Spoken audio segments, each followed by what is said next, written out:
She was sold to a cowboy for a debt, but he gave her his heart instead. Chapter 1. The rattling of wagon wheels echoed down the dusty main street of Willow Creek as dusk sank low across the prairie.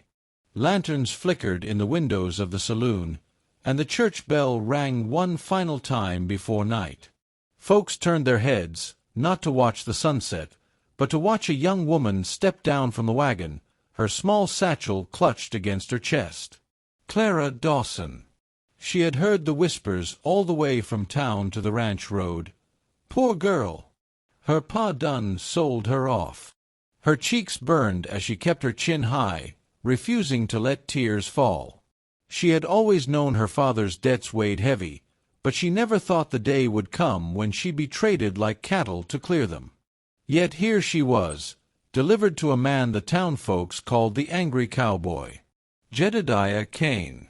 A towering figure stepped out of the shadows near the blacksmith shop, his broad hat low, his coat weathered from years of work and storms. His shoulders were as wide as the barn doors behind him, his jaw rough with dark stubble. His eyes, steel gray and unyielding, met hers with a look that made her heart stutter. Jed didn't speak right away. He just studied her, as though weighing if the deal he'd struck had been worth the silver coins he'd laid down to wipe out Samuel Dawson's gambling debts. "Is this her?"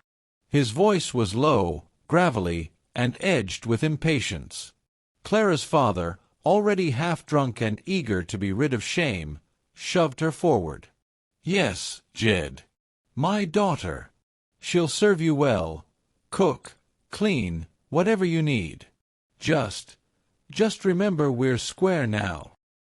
He tipped his hat quickly and hurried down the street, not sparing his daughter a backward glance. For a moment, Clara stood rooted, the weight of her new fate pressing down on her chest.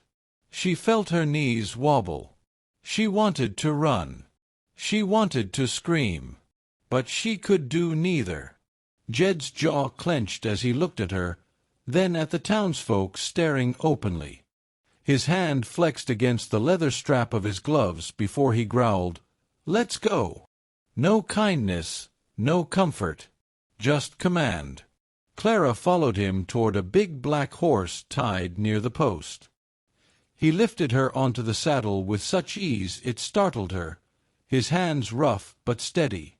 Then he swung up behind her, his chest brushing her back, the smell of leather and smoke surrounding her. They rode out of town in silence, the hooves striking the dirt rhythmically. The prairie wind tugged at her bonnet, and she clutched the reins tightly, though he guided the horse with one hand like he'd been born in the saddle. At last, she couldn't stand the silence. Why me?" she asked softly, her voice nearly stolen by the wind. His reply was curt. "Because your father owed me. And I don't take kindly to being cheated." She swallowed hard. "So I'm just payment." His chest shifted against her back as he exhaled slowly, but he didn't answer. Hours later, when the moon was high, the outline of a sprawling ranch house appeared on the horizon. Weathered wood, a large corral, and a barn stood against the endless fields. It was both beautiful and lonely. Jed lifted her down once they reached the porch. "This is my land. My rules. You'll find your place here, if you're smart." Her heart pounded. "And if I'm not?" His gaze flickered, and for the briefest second, she caught something behind those gray eyes. Pain, maybe, or something softer than the anger folks whispered about. But it vanished as quickly as it came. "Then you won't last long," he said simply, turning toward the door. That night, Clara lay awake in the small room he'd given her, barely more than a bed, a table, and a single quilt. The walls were thick, yet she swore she could hear him pacing the floorboards in the room across the hall. She pressed her hand to her chest, whispering to herself, "I am not just a debt. I am not." But as the night deepened, she couldn't shake the sound of his boots, steady, restless, like a man haunted by something more than anger. And for the first time, Clara wondered if being sold to Jedediah Kane might not only change her life, but his as well. The rooster crowed before dawn, but Clara had hardly slept. She rose quietly, smoothing her dress with trembling fingers. This wasn't her home, yet the thought of sitting idly while the ranch woke to life felt wrong. She tied her bonnet and stepped into the kitchen, where the wood stove loomed like a cold, iron sentinel. She had cooked since childhood, but her hands shook as she struck the match. What if he hates my cooking? What if I burn the bread? What if he throws me out? The door creaked open behind her, and she froze. "You're up early." Jed's voice rumbled through the room. He leaned against the doorframe, arms crossed, shirt unbuttoned at the throat. His hair was still damp from the water trough outside, and the morning light carved sharp lines across his jaw. Clara kept her eyes down. "I thought I'd make breakfast."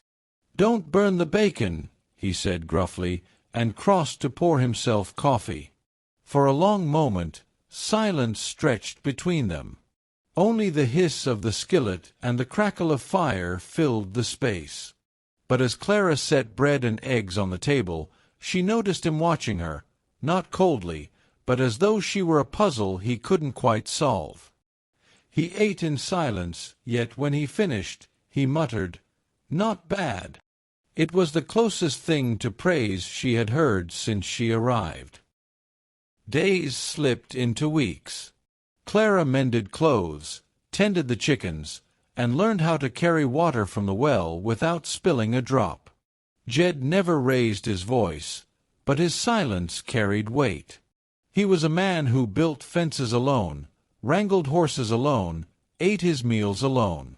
One afternoon, Clara found herself in the barn, brushing down the bay mare. Jed appeared in the doorway, his shadow long against the straw. "You handle horses?" he asked. She smiled faintly. "I've handled worse. My pa's temper, for one." His lips twitched, almost a smile, but it faded as quickly as it came. He stepped closer, laying a hand on the horse's mane. The mare shifted, but stilled under his touch. "You're not afraid," he said, eyes flicking to Clara. "I should be," she admitted softly. "Everyone says you're an angry man." He stiffened. For a moment, she thought she had pushed too far. But then his shoulders slumped. He ran a hand across his face. "People talk. They don't know." She tilted her head. "Know what? That anger's easier than grief." Her heart clenched at the raw honesty in his tone. She wanted to ask more, but before she could, a shout echoed across the yard. Two riders galloped in, men from town, their faces sharp with greed. Clara recognized them as gamblers her father had once owed. "Kane!" one called, spitting Jed's name like a curse. "Word is you took Samuel Dawson's girl as payment. That don't sit right with us." Clara froze.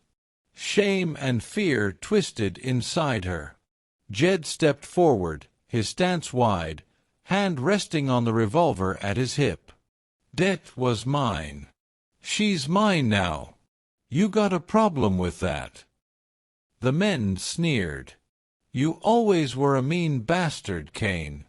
Watch yourself. A woman ain't gonna fix what's broken in you." They wheeled their horses and rode off, leaving dust swirling in their wake. Clara turned to Jed, pulse racing. "You defended me." His jaw tightened. "You're under my roof. No one lays a hand on what's mine." The word stung, mine, like property, but his eyes betrayed something gentler, something unspoken. That evening, a storm rolled in. Rain lashed the windows, wind howled against the eaves. Clara sat by the hearth, mending socks, when Jed entered, soaked from checking the fences. He stood dripping, eyes shadowed. "Why do you pace at night?" she asked quietly, unable to hold back. He froze. "I hear you," she whispered. "You don't sleep." For a long moment he said nothing. Then, with a sigh that seemed torn from his soul, he sank into the chair across from her. "My wife died 3 winters ago," he said flatly.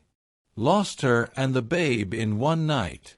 Since then, this house has been nothing but walls. Empty walls." Clara's needle slipped, pricking her finger, but she didn't notice. Tears pricked her eyes. She set the fabric down and whispered, "I'm sorry." He looked at her then, not with anger, but with the weight of a man stripped bare.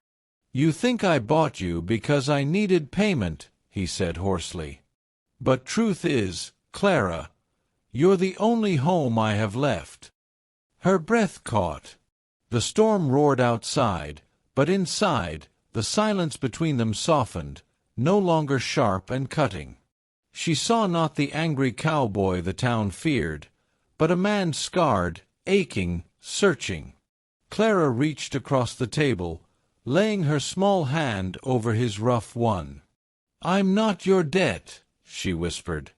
"But if you'll let me, I can be your home too." Jed's hand closed around hers, firm and warm. For the first time in years, he let the storm rage outside, because in her touch he finally found peace.